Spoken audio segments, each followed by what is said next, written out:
The Suncoast Campaign for Grade Level Reading presents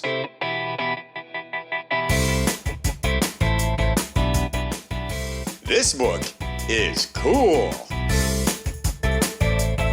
With your host, Beth Duda. Coming up, Miss Beth will have a special arts activity, words to put in your word bank, and a special interview with a person who thinks the book you are reading is cool. Hello, friends. Welcome to This Book is Cool. My name is Beth Duda, and I am the director of the Suncoast Campaign for Grade Level Reading. We've got a wonderful book to talk about today. It is way cool, and it's all about bicycles.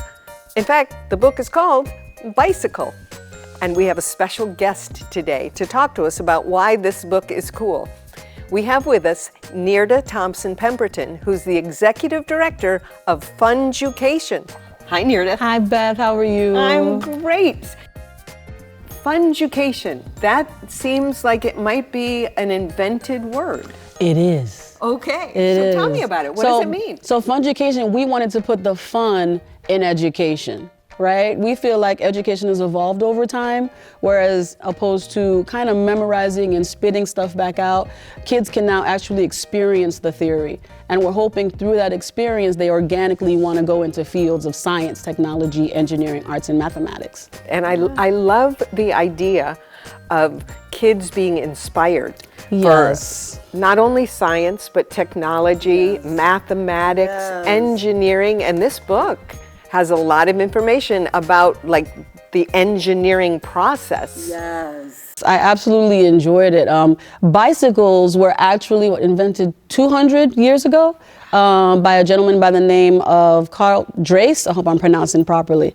And he just created a wooden vehicle with one wheel in front of the other. And that's where the bicycle started. Right.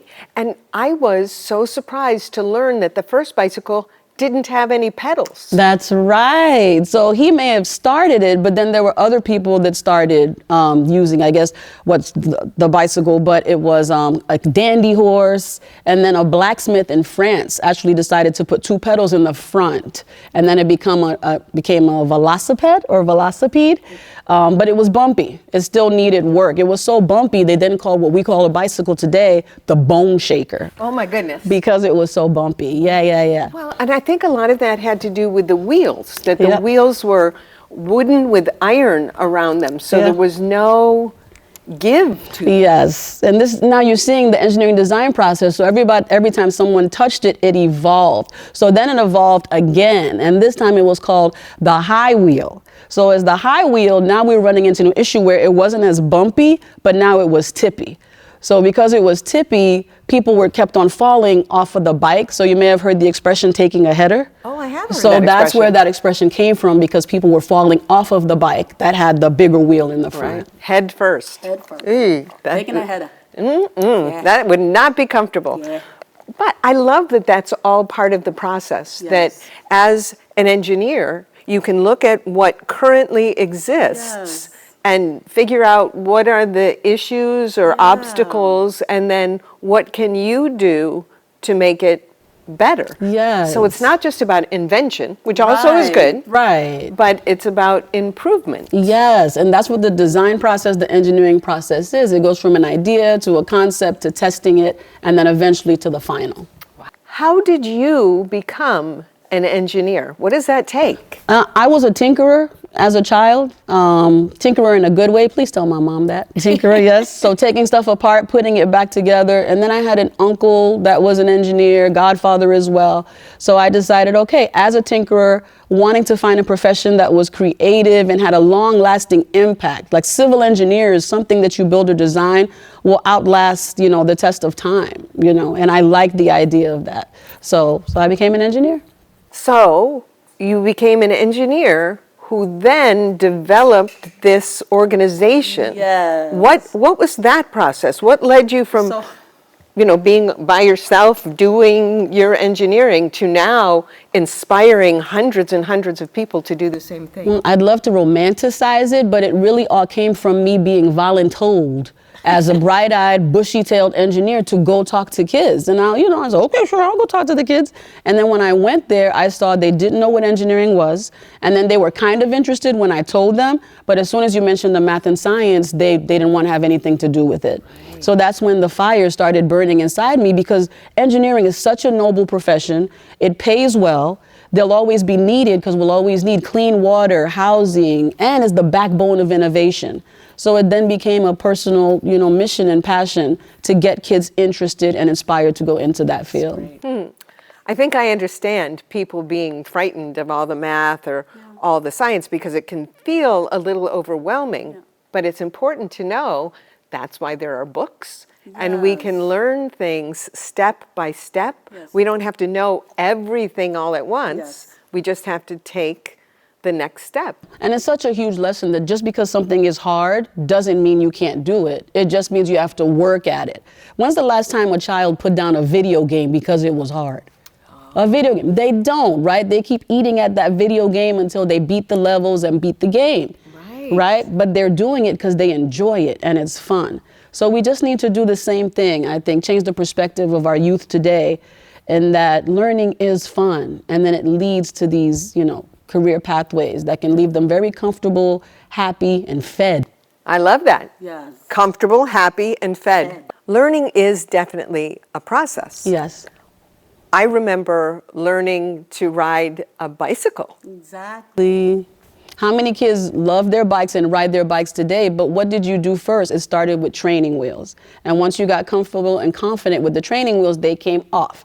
And then maybe you fell a few times, a few bumps and bruises, but I bet you the kids today are still enjoying their bicycles. There's nothing like a child that gets that aha moment. They come to you and they never even thought they could do it. And then when they do it, it's like, I did it, Coach P. It's like, I knew you could. You just had to go ahead and try. So yes, absolutely. Putting in the work and the value of the result of putting in the work. It's terrific.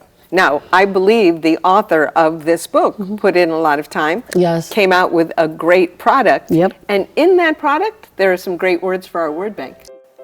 The first word for our word bank is the word tricycle. Tricycle is a vehicle that has 3 wheels. Cycle, a tricycle.